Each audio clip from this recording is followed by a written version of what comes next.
Trips అనగానే మనకు గుర్తొచ్చేది అద్భుతమైన లొకేషన్లు, మధురమైన జ్ఞాపకాలు. కానీ ఆ ట్రిప్ ముగించుకుని ఇండియాకు వచ్చిన 1 ఇయర్ తర్వాత మీ ఇంటికి ఏకంగా 1,50,000 ట్రాఫిక్ చలాన్ లెటర్ వస్తే ఎలా ఉంటుంది? వినడానికి విచిత్రంగా ఉన్నా కానీ సరిగ్గా ఇలాంటి ఒక షాకింగ్ ఊహించని సంఘటన ఒక ఇండియన్ మహిళకు ఎదురైంది. ఆమె తన కుటుంబంతో కలిసి స్విట్జర్లాండ్ వెకేషన్ కి వెళ్లి అక్కడ ఒక కార్ రెంట్ కి తీసుకుని సరదాగా తిరిగింది. అంతా బానే ఉందనుకుని ఇండియాకి తిరిగి వచ్చేసింది. కానీ కట్ చేస్తే 1 ఇయర్ తర్వాత స్విట్జర్లాండ్ గవర్నమెంట్ నుంచి ఆమె చేతికి ఒక లెటర్ వచ్చింది. అది చూసి షాక్ అయింది. ఎందుకంటే ఏకంగా 1,50,000 ట్రాఫిక్ చలాన్ అది. ఈ షాకింగ్ విషయాన్ని ఆ మహిళ పోన్ సఫ్టీ అనే అకౌంట్ ద్వారా సోషల్ మీడియాలో పంచుకుంది. మేము మా ట్రిప్ ముగించుకున్న 1 ఇయర్ తర్వాత మాకు ఈ చలాన్ వచ్చింది.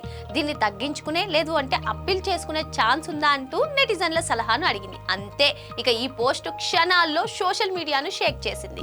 అసలు అదర్ కంట్రీస్ లో ఏం జరుగుతుందంటే, మన ఇంటర్నేషనల్ డ్రైవింగ్ లైసెన్స్ ని యూజ్ చేసి అక్కడ ఏదైనా కార్ రెంట్ కి తీసుకుని ఒక చిన్న ట్రాఫిక్ రూల్ ని బ్రేక్ చేసినా సరే అక్కడ ఉండే అత్యాధునిక కెమెరాలు దాన్ని క్యాప్చర్ చేస్తాయి.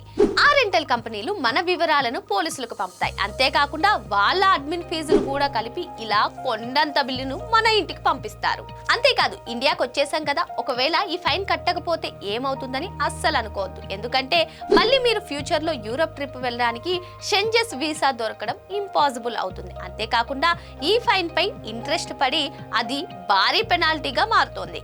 ఆ మహిళ స్పందిస్తూ, మేము ఫైన్ కడతాం కానీ ఇంత లేటుగా నోటీస్ పంపించినందుకు అభ్యంతరం వ్యక్తం చేస్తామని చెప్పింది. సో ఈ ఇన్సిడెంట్ మనకు నేర్పే లెసన్ ఏంటంటే, విదేశాల్లో డ్రైవింగ్ క్రేజ్ బానే ఉన్నా అక్కడ రూల్స్ విషయంలో ఒక చిన్న పొరపాటు చేసినా మన ఆస్తులు అమ్ముకోవడం ఖాయం. సో విదేశాలకు వెళ్లే మీ ఫ్రెండ్స్ కి ఈ వీడియో షేర్ చేసి అలర్ట్ చేయండి. మరిన్ని షాకింగ్ అప్డేట్స్ కోసం వెంటనే ఛానల్ ని సబ్స్క్రైబ్ చేయండి.